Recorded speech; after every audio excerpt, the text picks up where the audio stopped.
नमस्ते फरीदाबाद न्यूज़ में मेरे व्यूवर्स का एक बार फिर से स्वागत है। दोस्तों आज हम हैं विद्या मंदिर पब्लिक स्कूल सेक्टर 15A में, जहां पे 12th Shri Hari inter school tech task 2024 का शुरुआत की गई है, जिसमें 25 से भी ज़्यादा स्कूल पार्टिसिपेट करेंगे। मैं कैमरामैन से कहूँगा मेरे पीछे जो वर्कशॉप चल रही है वो दिखाएं एक बार। वो आप बोल दीजिएगा। हेलो, इसके अंदर टेंट के अंदर जाते हैं। हमारे साथ हैं सर्वेश गुप्ता जी, जो सुपरवाइज़र भी हैं, और हमारा सौभाग्य है कि हम उनसे बात करेंगे और जानेंगे जो ये वर्कशॉप चल रही है इसमें क्या फरीदाबाद के स्कूल के बच्चे पार्टिसिपेट कर रहे हैं या बाहर से भी आए हुए हैं।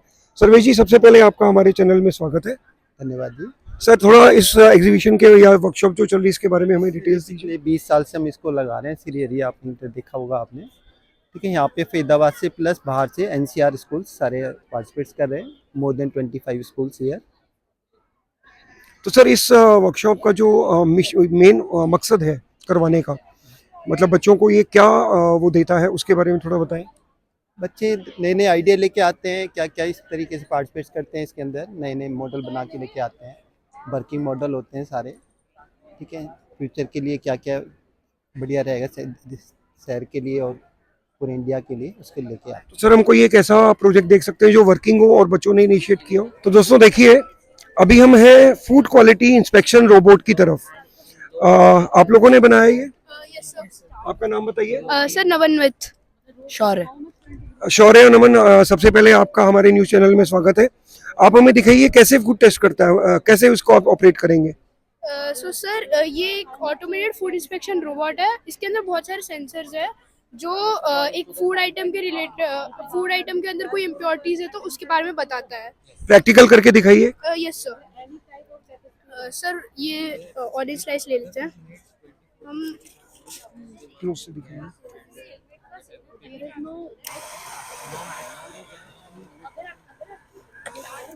सर, तो ये अब ये कैमरा के उसमें आ गया है।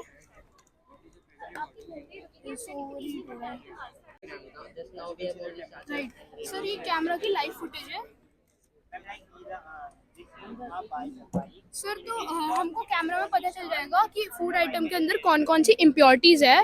जैसे ही हमको पता चल जाएगा कि वो इम्प्योर है फूड आइटम, तो हम रोबोटिक आर्म को कमांड देंगे पिकअप करने के लिए वो फूड आइटम को। जैसे अभी दे रहे हैं हम, वो फूड आइटम को पिकअप करेगा और रॉटन वाले एरिया में प्लेस करेगा।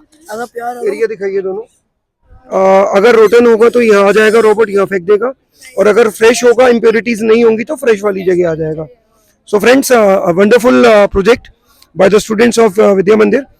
I can see that this type of a project is mostly required nowadays because हमारा जितना भी फूड आइटम है उसमें स्पेशली जो हम केमिकल वाले फ्रूट्स और वेजिटेबल्स लाते हैं, तो this is a brilliant idea. Congratulations to both of you. दोस्तों, अब हम हैं DPS के स्टूडेंट्स। अपना नाम बताइए। गोकर्ण। ओजस। आपने क्या प्रोजेक्ट बनाया है? ये प्रोजेक्ट है for buses. 6.6% of accidents and 7.6% of deaths are caused due to overloaded buses. तो उसके लिए हमारे इसमें पहला एक को प्रोजेक्ट है जिसमें वो डिटेक्ट करता है कि बस के अंदर कितने लोग हैं और डिस्प्ले करता है यहाँ पर। और जब बस ओवरलोड हो जाती है तब एक ईमेल भेज देता है अथॉरिटीज को।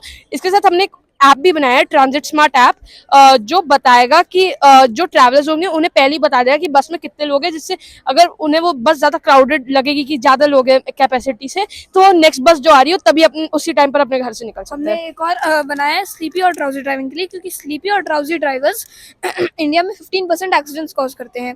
इसलिए हमने एआई कैमरा के थ्रू एक डिटेक्ट किया है। इस मैकेनिज्म को वो एआई कैमरा के थ्रू पॉजिटिव डिटेक्ट करता है, और अगर वो देखता है कि अगर वो जो ड्राइवर है वो स्लीपी है कि नहीं, और अगर वो स्लीपी होता है तो एक वाइब्रेटर मोड और एक बजर बज जाता है ताकि वो ड्राइवर उठ सके। और हमने इसके साथ एक पीजो इलेक्ट्रिक सिस्टम भी लगाया है। तो ये पीजो इलेक्ट्रिक क्रिस्टल्स बसेस के स्टेयर्स पे लगेंगे, और जब भी कोई उन पे चढ़ता है या उन पे प्रेशर पड़ता है तो वो इलेक्ट्रिसिटी जनरेट करते हैं, जिससे पूरा सिस्टम सस्टेनेबल बनता है। इसमें एक और फीचर्स है, जैसे 1 out of 10 people have locomotive disabilities और वो व्हील चेयर यूज करते हैं, और उनके लिए बसेस के अंदर ट्रैवल करना बहुत डिफिकल्ट होता है, एज बहुत सारे मैनुअल वेज होते हैं जब जो कंडक्टर होते हैं वो प्लैंक लगाते हैं बसेस पर जिससे ऊपर चढ़ पाए. So for it solution we have use a mechanism. जो नॉर्मल आपकी जो बसेस के अंदर स्टेयर है उसमें बस कुछ रॉड्स ऐड कर और गियर्स ऐड कर लग जाता है, एंड जब आप एक बटन क्लिक करते हो तब वो जो स्टेयर्स होती है वो रैंप में कन्वर्ट हो जाती है, विच can be use by wheel chair users. And when the button is clicked again वो रैंप फिर से स्टेयर्स में कन्वर्ट हो जाते हैं जो नॉर्मल पीपल फिर से यूज कर सकते हैं. दोस्तों एक बहुत अच्छा इनिशिएट ट्रेवलिंग बसेस को लेकर के, जिसमें सीनियर सिटीजन्स का भी ध्यान रखा गया है, स्लीपी ड्राइवर का भी ध्यान रखा गया है, और बस ओवर क्राउडेड है उसका भी ध्यान रखा गया है. I congratulate the students of DPS Greater Faridabad for such a brilliant idea. It's wonderful. Student है रावल इंटरनेशनल स्कूल के, जिन्होंने एक स्मोक फिल्ट्रेशन प्लांट बनाया है. रियली जहाँ ग्रेफ 4 की बातें हम करते हैं तो ये एनसीआर के लिए एक वरदान साबित होने वाला, मुझे ऐसा लगता है. अपना नाम बताइए दोनों. डिम्पल. ज्योति. क्या प्रोजेक्ट है इसके बारे में बताइए. Good morning everyone. We the student of class 11 science from Raval International School are honored to present our working model on smoke filtration. It is a well-known fact that every year 4 to 5 million people lost their lives due to harmful effect of pollution. In response to the alarming level of air pollution, a temporary pollution holiday has been implemented in Delhi. These measures highlight the urgent need to address air quality issue on a global scale. Is it working? Yes sir. Can we see a demonstration? Here you can observe a sensor that detects the black smoke emitted by vehicle. The machine captures the smoke and passes it into the smoke filter. Currently, our machine is designed to filter pollution, allow fresh air to pass from here while capturing the unburned particles in the carbon collector. The unburned particles are composed of black carbon. It is evident that harmful particles in air are invisible to naked eyes, yet they cause a significant risk to the living beings. These particles can lead to serious long-term health conditions such as lung cancer, asthma and other respiratory diseases, as they are not filtered by body natural defenses. In this petri dish, we have captured 20 minutes of air pollution using our machine. When water is mixed with this powder, it transforms into ink. This ink can be used to create more valuable products such as marker, pens, sketches and more. When ink produced is utilized to create as air ink, which can be used for global awareness campaign. An interesting fact is that the ink used in a marker is produced by recycling 40 to 50 minutes of car emission. Basically, we have developed this model to recycle air pollution, contribute to protect and preserve our earth. Thank you. See friends, देखिए वो कहावत सही साबित होती है. यहाँ आम के आम गुठलियों के दाम. एयर फिल्टर हो रहा है, स्मोक इकट्ठा जो होता है वो फिल्टर हो रहा है, और जो उसका कार्बन मिल रहा है हमें वो भी यूज में हो रहा है. उससे हम ब्लैक इंक बना रहे हैं which can be use for markers, pens. So कहावत सिद्ध होती है, आम के आम गुठलियों के दाम.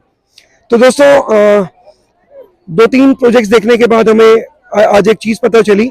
स्टिल हमारे बच्चों में जो एक कुछ कर गुजरने की तमन्ना है वो आज भी जीवित है.